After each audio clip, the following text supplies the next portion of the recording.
Capítulo 3. A reforma de saúde e a mensagem do terceiro anjo.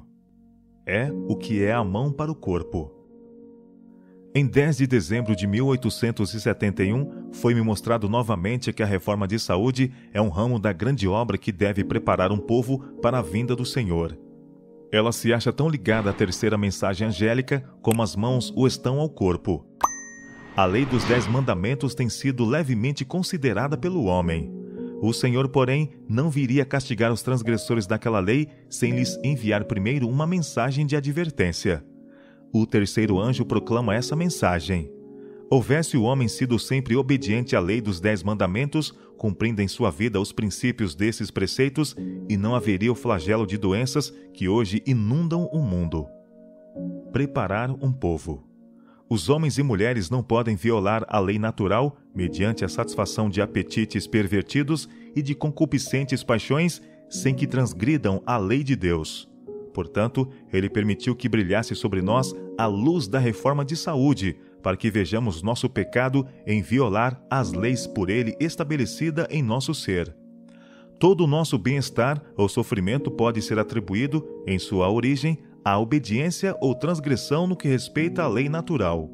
Nosso benigno Pai Celestial vê a deplorável condição dos homens, que alguns com conhecimento, mas muitos ignorantes, estão vivendo em violação das leis por ele estabelecidas.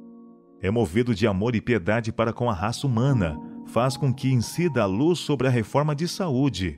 Ele publica sua lei e a pena que acompanhará a transgressão da mesma, a fim de que todos saibam e cuidem em viver em harmonia com a lei natural.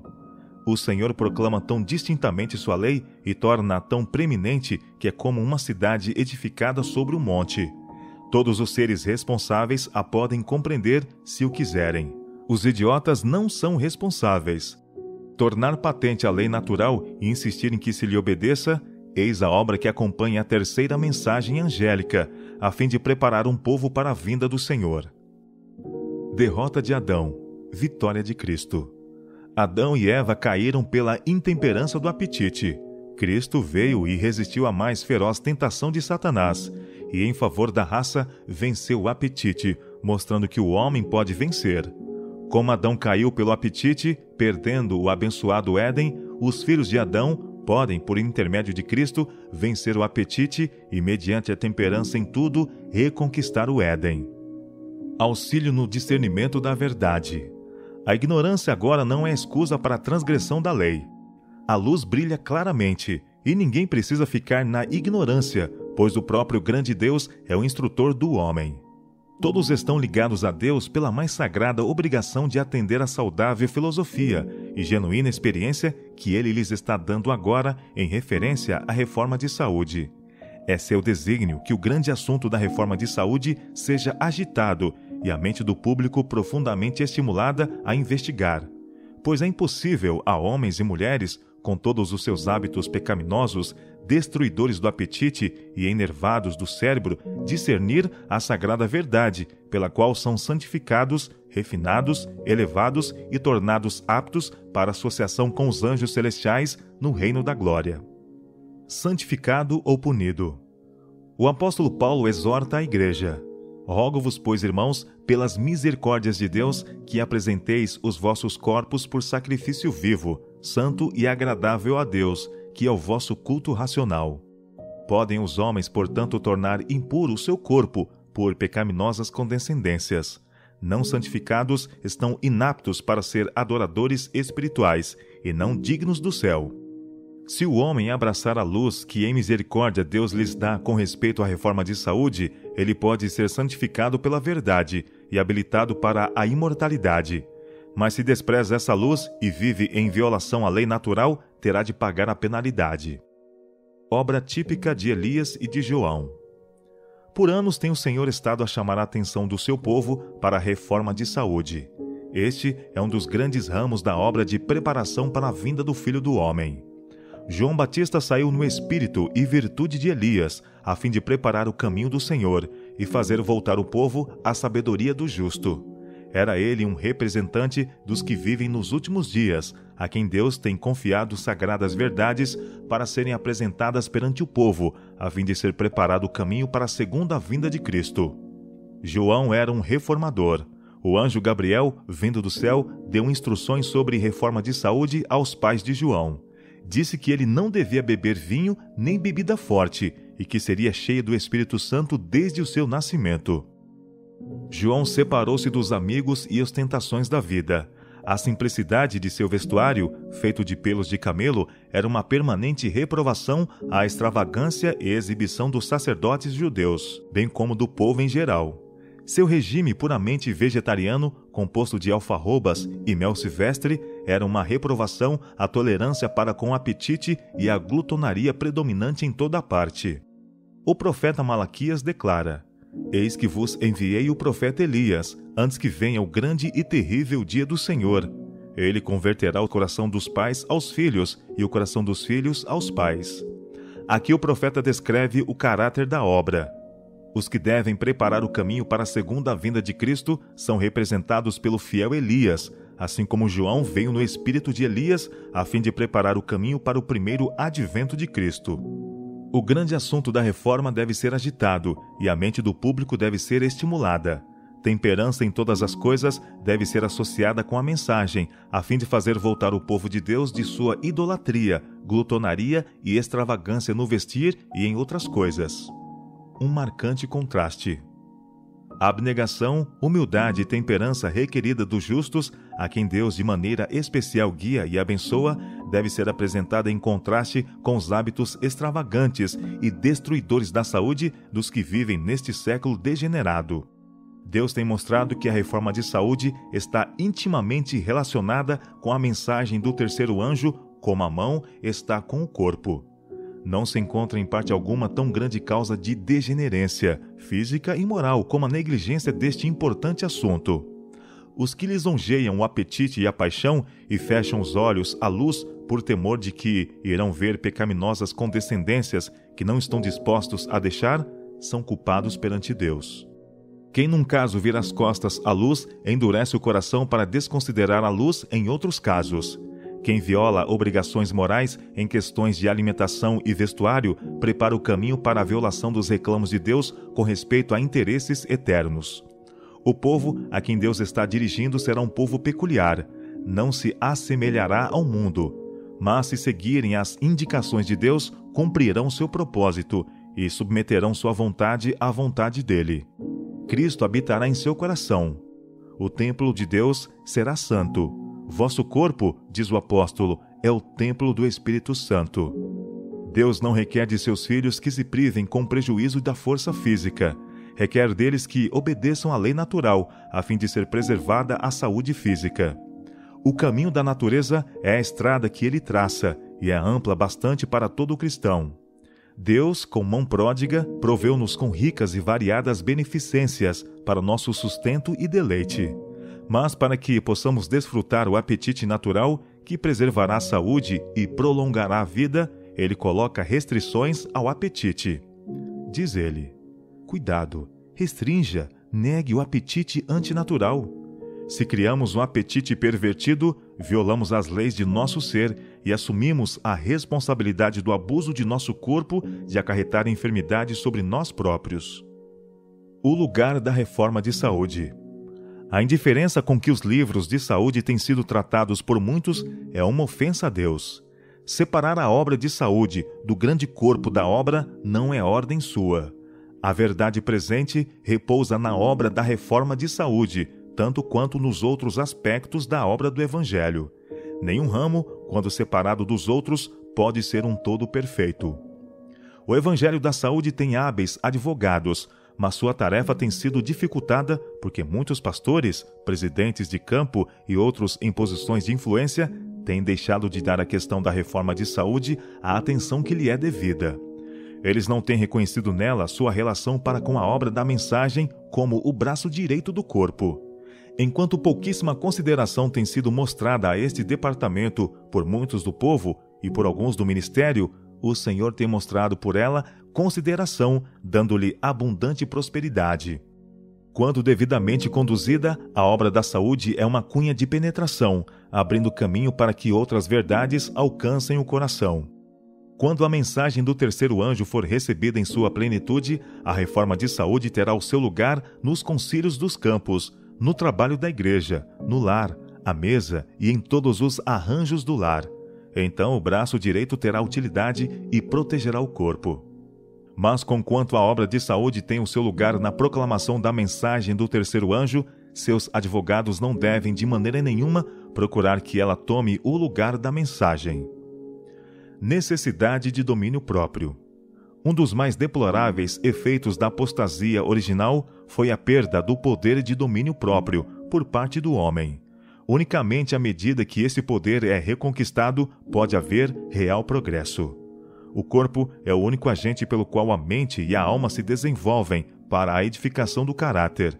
Daí o adversário das almas dirigir suas tentações para o enfraquecimento e degradação das faculdades físicas. Seu êxito neste ponto importa na entrega de todo o corpo ao mal. As tendências de nossa natureza física, a menos que estejam sob o domínio de um poder mais alto, hão de operar por certo ruína e morte. O corpo tem de ser posto em sujeição. As mais elevadas faculdades do ser devem dominar. As paixões devem ser regidas pela vontade, e esta deve, por sua vez, achar-se sob a direção de Deus. A régia faculdade da razão, santificada pela graça divina, deve ter o domínio em nossa vida. Os reclamos de Deus devem impressionar a consciência. Homens e mulheres devem ser despertados para o dever do império de si mesmos, para a necessidade da pureza, a liberdade de todo aviltante apetite e todo hábito contaminador.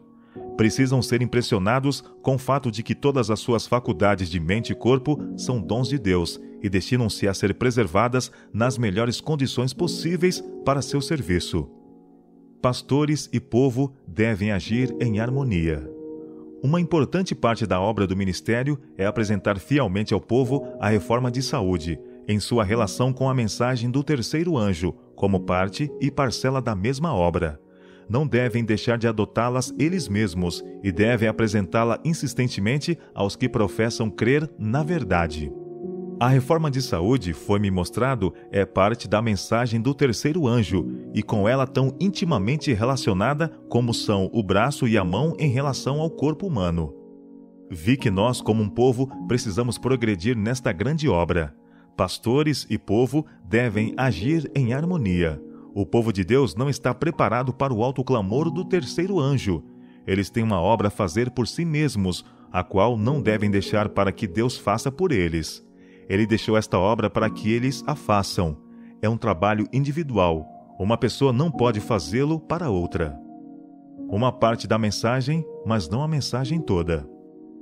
A reforma de saúde está intimamente relacionada com a mensagem do terceiro anjo, mas ela não é a mensagem. Nossos pregadores devem ensinar a reforma de saúde, mas não devem fazer disso o tema predominante em lugar da mensagem. Seu lugar é entre aqueles assuntos que promovem a obra de preparação para enfrentar os acontecimentos previstos pela mensagem. Entre esses, ela é preeminente. Devemos sustentar toda a reforma com zelo, mas devemos evitar a impressão de que somos vacilantes e sujeitos ao fanatismo. A reforma de saúde está tão intimamente relacionada com a mensagem do terceiro anjo como o braço está para com o corpo, mas o braço não pode tomar o lugar do corpo. A proclamação da mensagem do terceiro anjo, os mandamentos de Deus e o testemunho de Jesus, eis o fardo de nossa obra. A mensagem deve ser proclamada em alta voz e deve ir a todo mundo. A apresentação dos princípios de saúde deve estar unida a esta mensagem, mas não deve de maneira nenhuma ficar independente dela ou tomar de alguma forma o seu lugar. Sua relação para com as instituições médicas. Os sanatórios que se estabelecem devem estar íntima e inseparavelmente vinculados com o Evangelho. O Senhor deu a instrução de que o Evangelho deve ser promovido, e o Evangelho inclui a reforma de saúde em todas as suas fases. Nossa obra deve iluminar o mundo, pois este está cego aos movimentos que estão tomando lugar, preparando o caminho para as pragas que Deus permitirá venham sobre o mundo. Os fiéis atalaias de Deus devem dar advertência. Deve a reforma de saúde salientar-se mais preeminentemente na proclamação da mensagem do terceiro anjo. Os princípios da reforma de saúde encontram-se na palavra de Deus. O Evangelho da Saúde deve estar firmemente associado com o ministério da palavra. É desígnio do Senhor que a influência restauradora da reforma de saúde seja uma parte do último grande esforço para proclamar a mensagem evangélica. Nossos médicos devem ser obreiros de Deus, devem ser homens cujas faculdades tenham sido santificadas e transformadas pela graça de Cristo. Sua influência deve estar entretecida com a verdade que se deve dar ao mundo. Em perfeita e completa união com o ministério do Evangelho, a obra de reforma de saúde revelará seu divino poder. Sob a influência do Evangelho, grandes reformas serão feitas pela obra médico-missionária. Mas separai do Evangelho a obra médico-missionária e a obra ficará mutilada. Nossos sanatórios e nossas igrejas podem alcançar norma mais elevada e mais santa. A reforma de saúde deve ser ensinada e praticada por nosso povo. O Senhor está chamando para um reavivamento dos princípios da reforma de saúde. Os adventistas do sétimo dia têm uma obra especial a fazer como mensageiros que devem trabalhar pela alma e corpo dos homens. Cristo disse a seus discípulos: Vós sois a luz do mundo. Nós somos o povo de Deus assim denominado, para proclamar as verdades de origem celestial. A obra mais solene, mais sagrada, já entregue aos mortais, é a proclamação da primeira, segunda e terceira mensagens angélicas ao mundo. Em nossas grandes cidades, deve haver instituições de saúde que cuidem dos enfermos e ensinem os grandes princípios da reforma de saúde. Uma cunha de penetração. Tenho sido instruída que não devemos demorar em fazer a obra que necessita ser feita no setor da reforma de saúde. Por intermédio desta obra, devemos alcançar as almas nos caminhos e valados. Na providência do Senhor, posso ver que a obra médico-missionária deve ser uma grande cunha de penetração, por meio do qual a alma enferma pode ser alcançada. Remove preconceito e aumenta a influência. Muito do preconceito que impede a verdade do terceiro anjo de alcançar o coração do povo podia ser removido, se mais atenção fosse dada à reforma de saúde. Quando o povo se torna interessado neste assunto, o caminho fica muitas vezes preparado para a entrada de outras verdades. Se virem que somos inteligentes com relação à saúde, estarão mais prontos a crer que somos corretos também em doutrinas bíblicas. Este ramo da obra do Senhor não tem recebido a devida atenção, e por causa desta negligência, muito se tem perdido. Se a Igreja manifestasse maior interesse nas reformas pelas quais o próprio Deus está procurando prepará-los para a sua vinda, sua influência seria muito maior do que é agora. Deus tem falado ao seu povo e deseja que ouçam e obedeçam a sua voz. Embora a reforma de saúde não seja a terceira mensagem angélica, está com ela intimamente relacionada. Os que proclamam a mensagem devem ensinar também a reforma de saúde. É um assunto que precisamos compreender a fim de estarmos preparados para os eventos que estão bem perto de nós, e ela deve ter um lugar de evidência. Satanás e seus instrumentos estão procurando embaraçar esta obra de reforma, e tudo farão para perturbar e sobrecarregar os que sinceramente nela se empenham. Todavia, ninguém precisa ficar desencorajado quanto a isto, ou por causa disto cessar os seus esforços. O profeta Isaías assim fala de uma característica de Cristo: não faltará nem será quebrantado, até que ponha na terra o juízo. Portanto, não falemos de fracasso nem de desencorajamento, nós os seus seguidores, mas lembremos o preço pago para que o homem ficasse livre e não perecesse, mas tivesse a vida eterna. A obra da reforma de saúde é o meio empregado pelo Senhor para diminuir o sofrimento de nosso mundo e para purificar sua igreja. Ensinai ao povo que eles podem desempenhar o papel da mão ajudadora de Deus, mediante sua cooperação com o obreiro mestre, na restauração da saúde física e espiritual. Esta obra traz o selo divino e há de abrir portas para a entrada de outras verdades preciosas. Há lugar para trabalhar em todos quantos efetuarem esta obra inteligentemente.